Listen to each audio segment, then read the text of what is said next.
हैं परमात्मा को पाना। खाना कहीं वो कहीं रखा नहीं हुआ है कि जिसको उठा करके हम ले आए कि हमने पा लिया, नहीं, वो शून्य की स्थिति को ही कहते हैं परमात्मा को पाना।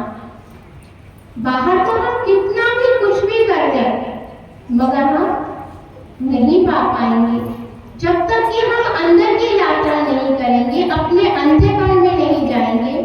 तो फिर हमें समझ आ जाएगी, हम किसी भी धर्म में हो, हिंदू धर्म में हो, मुस्लिम धर्म में हो, सिख में हो, किसी भी धर्म में हो, जिस दिन उसको पाना है तो हमें शून्य की स्थिति में जाना होगा। साईं बुल्ले शाह कहते हैं कि पढ़ पढ़ आलम पागल हुए, कभी अपने आप में पढ़ा नहीं, जाजा पढ़ता मंदिर मस्जिद, कभी अपने अंदर पढ़ा नहीं, ऐवे ही रोज बुराइयों से लड़ता, जो घर बैठा उसे कभी जाना नहीं। कि हम तो पढ़ पढ़ आलम, मतलब हमने तो किताबें, उनकी भाषा पंजाबी है, लेकिन कहते हम तो पढ़ पढ़ के पागल हो गए, हमने ये भी पढ़ा वो भी पढ़ा, मगर जो हमारे अंदर है उसको कभी हमने जाना ही नहीं। कहते हैं सर्वजीता, व्यक्ति का नाम था सर्वजीत और उसने अपना नाम रख लिया सर्वजीता। इसका कारण क्या था? क्योंकि उसने वेद, गीता, पुराण, रामायण, भगवत गीता, जो भी हमारे वेद शास्त्र है, सब कुछ उसने कंठस्थ याद कर दिए। अब कोई भी उससे जहां से भी जो भी उसके साथ शास्त्रार्थ करता था तो उसके उत्तर वो तुरंत दे देता था। कहीं से भी कोई भी प्रश्न पूछो, वो कौन है, वो क्या है, उसके पिता कौन है, कहां से क्या लिया गया, वो फटाफट से उत्तर दे देता था। अब सभी उसके आगे फीके पड़ गए, अर्थात सबसे वो शास्त्रार्थ में जीत जाता था। जिस दिन वो अपनी माँ के पास आया तो उसने कहा, माँ मेरा नाम जीता से सब जीता रख लो, कि मैंने सबको जीत लिया, कि मेरे आगे अब कोई टिकता ही नहीं है। माँ अनपढ़ थी, गंवार थी और वो संत कबीरदास जी की शिष्य थी। उन्होंने कहा, तूने सब जीत लिया, जब तू मेरे गुरु कबीरदास जी को जीत करके आएगा तब मैं जानूंगी। उसने कहा, इसमें क्या बड़ी बात है, मैं अभी जाता हूँ, अभी जीत करके आता हूँ। वो संत कबीरदास जी के पास गए। अब संत कबीरदास जी तो अंगूठा टेक थे, उन्होंने तो कभी मात्राओं का ज्ञान क्या, अक्षरों का ज्ञान भी नहीं पता था। उन्होंने कहा कि मेरी माँ ने कहा है कि मैं तुम्हें जीत करके लाऊं। तो कबीरदास जी ने कहा, तुम तो जीते ही हुए हो, कि नहीं मेरी माँ जब तक नहीं मानेगी जब तक तुम मुझे लिख करके नहीं दोगे। तो उन्होंने एक कागज पे लिख दिया कि कबीरा हारा और सर्वजीत जीता।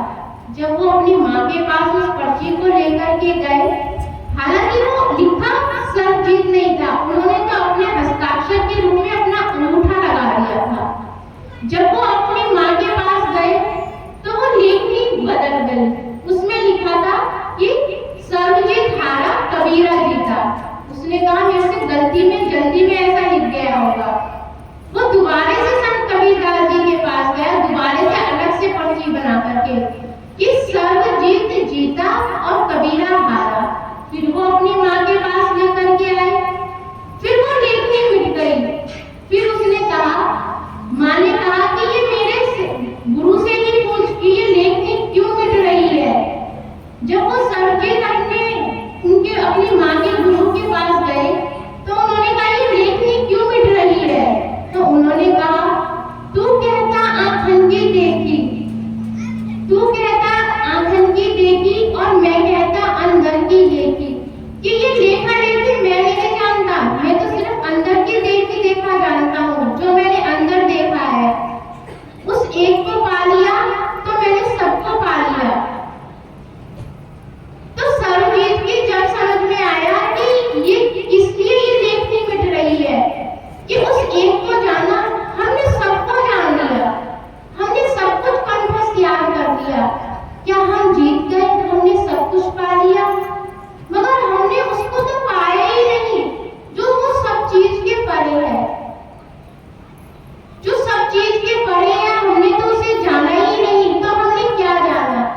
जीवन को हमने जाना नहीं और हमने जीवन जी लिया। मौत क्या है? किसी ने पूछा संत से कि मौत क्या है? उन्होंने बड़ी ही सरलता से उत्तर दिया कि जो कभी होती ही नहीं है उसकी मैं क्या परिभाषा दूं। बचपन हुआ, बचपन जवानी में रूपांतरण हुआ। जवानी में पीछे मुड़कर देखा कि बचपन कहाँ गया, क्या वो मिट गया या खो गया। जवानी बुढ़ापे में रूपांतरण हुई।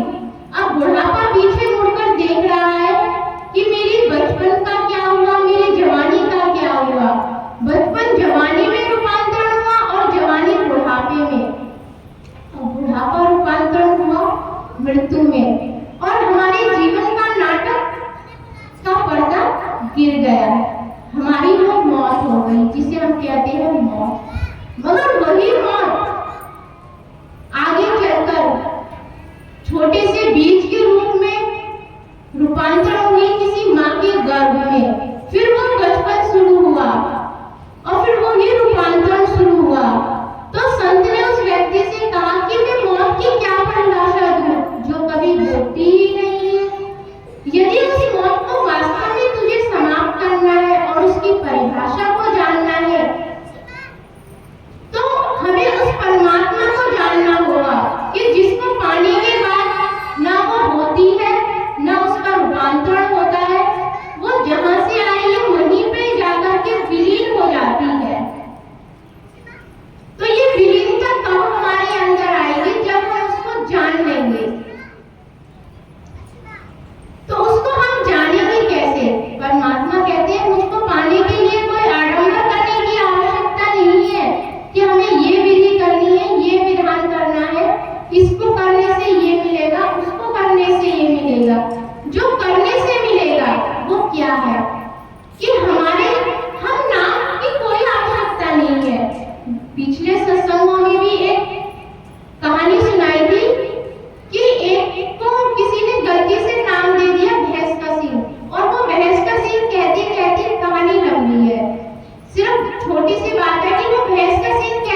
करा, सब कुछ याद कर करके हम सोचते हैं कि हम सर्वजीत की तरह हम सर्वजीता हो गए।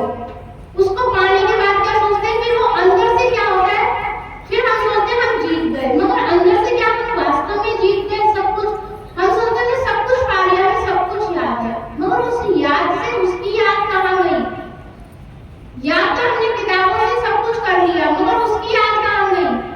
सब कुछ कंकड़ पत्थर जोड़ करके स्विमिंग पूल बना लिया, बहुत अच्छा है, इसमें अच्छा पानी भरा है, वो कब तक बनेगा? जब वो अंत समय आएगा तो फिर वो हम जल के स्रोत तक तो पहुंचे ही नहीं। अपने जीवन में जो भी कुछ करा हमने बाहर से इकट्ठा करा, हमें बाहर से जो भी हमारे माता पिता है और हमारे बुजुर्ग हैं, जो भी हम चढ़ी आ रही है पीढ़ी, वो जिसने हमें सबने बताया ही तो है, वो जैसा हमें बताते गए हम वैसा करते गए, मगर उस करते करते में हमने सब कुछ इकट्ठा कर लिया, मगर उस स्रोत तक तो हम पहुंचे नहीं। और जब लास्ट टाइम आया तब हमें पता चला कि हम तो उधर पहुंचे ही नहीं जहां पर हमें पहुंचना था। अब ये इकट्ठा किया हुआ है, अब इस जल को निकालो, अर्थात फिर से वही कहानी शुरू, वही रूपांतरण शुरू कि मौत होती ही नहीं है, वास्तव में नहीं होती है, जो अभी जिस प्रकार से संत ने बताया कि मौत तो होती ही नहीं है। यदि इस जीवन मरण के चक्र से हमें बचना है, यदि फिर वो नदी का पानी यदि वो सागर में बहना है तो वो एक होना है, तो हमें अपने जीवन में से वो कंकड़ पत्थर सब कुछ निकालने होंगे, उस मन को शांत करना होगा। सिर्फ वो विधि क्या है, वो विधान क्या है, वो शर्त क्या है? सिर्फ शाकाहारी जीवन जियो, किसी भी प्रकार के नशे का सेवन मत करो और पांचों इंद्रियों को अपने काबू में करो। काबू का अर्थ क्या है कि जब हम अपनी पांचों इंद्रियों को अपने काबू में करेंगे, हम किसी शांत स्थान पर बैठे हैं, शांति का वातावरण है, फिर क्या करना हमने? अपनी पांचों इंद्रियों को काबू में करना है। सबसे पहले हम क्या करेंगे? अपनी स्पर्श की इंद्रिय, जब हम अकेले बैठे होंगे तो हम किसी से टच नहीं होंगे। दूसरी, जब हम आंख बंद करके बैठेंगे तो हमें बाहर का कुछ नहीं दिखेगा। तीसरी, जब हमारे पास कोई दिया नहीं जल रहा होगा, कोई धूपबत्ती अगरबत्ती नहीं जल रही होगी, तो हमारी सुनने की इंद्रिय भी हमारे अंदर गई। फिर जब शांत होगा तो हमारे सुनने की, बाहर में कोई हमारे ढोल मजीरे, कोई घंटी मंडी, कुछ बाहर का कुछ नहीं बज रहा है, हम शांत हैं, तो सुनने की इंद्रिय हमारी अंदर खिंच गई। फिर पांचवी, जब हम शांत हैं तो हमारा जीभ भी हमारे लिए चल रही है, तो हमारी चखने की इंद्रिय भी हमारे अंदर हो गई। जब इन पांचों इंद्रियों को हम शांत करके जब हम अपने अंदर में प्रवेश करेंगे, कोई हमारे पास काउंटिंग नहीं है कि हमें एक बार करना है, हमें 2 बार करना है, सिर्फ हमें भजन पर बैठना है। नाम तो कुछ भी ले लो, नाम से कोई तात्पर्य नहीं है कि हम कहें कि यही नाम, अपना ही नाम सिमर लो। जिस दिन तुम अपना नाम सिमरोगे तो तुम ही परमात्मा हो जाओगे, क्योंकि वो तो तुम्हारे अंदर बिल्ली है, तुम्हारे अंदर विराजमान है। जिस दिन तुम उसको